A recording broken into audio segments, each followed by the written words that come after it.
I suspect that, you know, you could take any neighborhood in the Metro Denver area, whether it's upper class or lower class, and you take the average American, and they have the same hook in terms of fast food, and you know, they're just sold it all the time on TV. It's good for you. Just come on down, and Right. you know, free tacos if Rockies get 7 runs. I mean, the whole thing, the whole 9 yards, Right. is corporate agriculture selling their products and making a living, making us unhealthy. I think that's what I think. Exactly. Adam, why don't you tell us something about your story? Let's see. I started out in a kind of a funny way in Pueblo. There's a co-op there, and I had grown up in a very similar situation in an economically depressed neighborhood in Pueblo. You know, the steel mill closed, people got poor. You know, different situations, same type of thing going on. And I just lucked out. I happened to end up working in an organic food co-op and learned all about this stuff from some really amazing people. And so from the time I was 16, same time as Terrance here, I've been learning about this. And my focus has, you know, we were just talking, think globally, act locally. It's gone to a global scale for me, probably due to being involved with the Green Party over the years and understanding America's role in food production, the subsidies to American grains, cows, foods, and the amount of food that we have in America that could feed the entire world. And how there are people starving all over the world. All over the world there are people starving, yet we have surpluses of food that we refuse to release based on the prices of food. Grains, for instance, will be grown, and if the price isn't high enough, the subsidies will actually cover the cost of a field, and they'll just trash the crop for a whole year because the subsidy will cover that. And that's a complete injustice to those people. I mean, it's the idea we throw food in the trash every day. Every person does it. Every person does it. Some people luckily compost now. It's something that's working. But the idea that we have huge stores of grains, huge stores of food all over this country that are just being trashed. We talk about free markets and Right. you know, the market setting the price, and yet we subsidize our agriculture, and then we ship the stuff to places like Mexico, Right. and they can't compete against that subsidized That's right. highly unsustainably produced food. Exactly. And those folks lose their capacity to do what you're trying to do because they can't compete. They can't make a living growing food in the traditional ways that they did in Mexico before that. This is actually a major issue that comes into play with you know, our free trade policies. You know, not creating fair trade but free trade. Has allowed us to send these subsidized grains down into Mexico, South America, where those people can't compete, and forcing farmers off of their land and having to come here. You know, the other issue for me is actual sustainable agriculture worldwide and what that actually means to be a sustainable species on this planet. And we're living unsustainably within the world's means. Cattle, for instance, is the biggest carbon producing industry in the world. There's more methane coming out of a cow to produce more greenhouse gases. And so the idea that I read this shirt the other day, it was really funny. I could be a bike riding meat eater and I would produce more greenhouse gases than a vegan who's driving a Hummer. So that's something to really think about. It's a really intense kind of statement.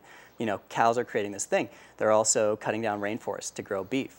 I had a fact here. It's 5,000 gallons of water to produce 1 pound of beef. That's not an exaggeration. From the time the cow is born to the time it's slaughtered to the shipping of that cow it's 5,000 gallons of water. We have this finite amount of water on the earth. And it's about 2% of the world's water is actually drinkable. It's something we could actually have. It's clean. It's something we could drink. You know, the world's covered in water. It's not drinkable. And 8% of that 2% goes to the cattle industry every year. So we're talking not only about food, but also about clean water, clean drinking water, and something that's not available. And if we start cutting down rainforests, we start cutting down these places, continue to cut down the size of a football field every second in order to create more beef for more hamburgers, you know, it's something that we need to think about. It's not sustainable. It's not something that we can continue to do and feed the world. So the idea for me at this point is to think about the amount of grain and the amount of water that it takes to feed a cow, to raise a cow, to raise a pig, to raise all of these things, where it's basically 2 to 1. It takes 2 pounds of grain to make 1 pound of meat. So it's an unsustainable product. You know, we could feed the world with this amount of food. We could also have our oxygen back because the rainforest would come back. You know, it's something that we need to be thinking about, living sustainably by food. So creating organic agriculture around the world, or using, you know, non-Monsanto seeds, using the ability to have indigenous peoples, local peoples using their own seeds, saving seeds like they've done for millennia, and actually providing, you know, their own food without having to depend on corporate agriculture. It's something that I just can't say enough about having, you know, small people produce their own food without having to worry about some company coming in and shutting them down. You're both vegetarians, right? Semi. Semi. I eat buffalo, fish, no chicken or beef. Yeah, okay. Yeah. Okay. I call it, when I break down from my vegetarianism, I call it killing the fatted calf, because I remember from the Bible when people had a big celebration, they would kill the fatted calf. Right. But that's evidence that they did not eat meat like we do in our society back then. It's an unsustainable level. And I think that exactly, like thinking about something like bison or perhaps farm-raised fish, fishing practices around the world are awful. We're killing off our oceans in many ways. Have you been to the place up in what is it, 44th? The Growhaus. The Growhaus. Have you been there? Oh, I actually work there, and that's where one of my plots is. Okay. Yeah. Is that Swansea? Yeah, Swansea. right. And they're doing some fish stuff there too, aren't they? They planning to include fish in there? There's a thing called an aquaponic system, where they have tilapia in a tank in the bottom, and that manure from the tilapia is providing nutrients to the plants up on upper tanks, and it's a whole system called aquaponics. It's kind of like Creighton, what we have on the planet Earth, only in a smaller space, huh? Right, and it's super sustainable. The guy who actually invented it, his name's Will Allen. I believe he's from Georgia, and now he's spreading that all around the world. He's a farmer.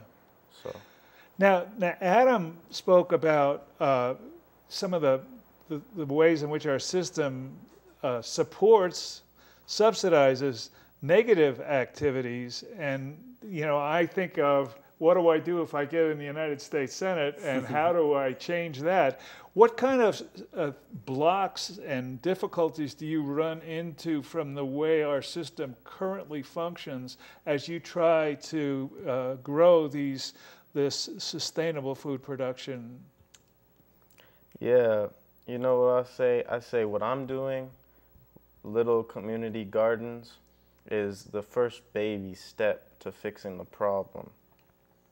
You know, just, you know, it encourages others, it sets the example, and it feeds the few who do need it.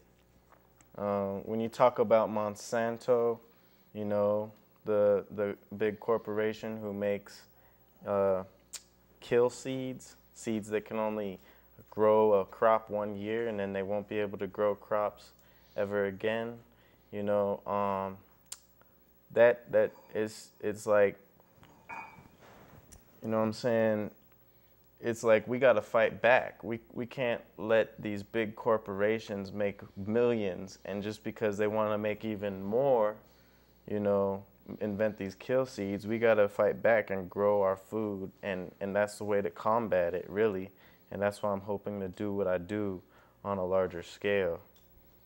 It's interesting to me to think about being able to do this locally and having the ability legally to do it. You know, being able to have goats, chickens, and things like that in your yard. It's not something necessarily I would want, but you know, there are lots of blocks to that. Being able to grow and sell food, for instance, you actually have to have a permit to grow and sell food at that. And you know, in Denver, it's something that needs to be worked on a city council level.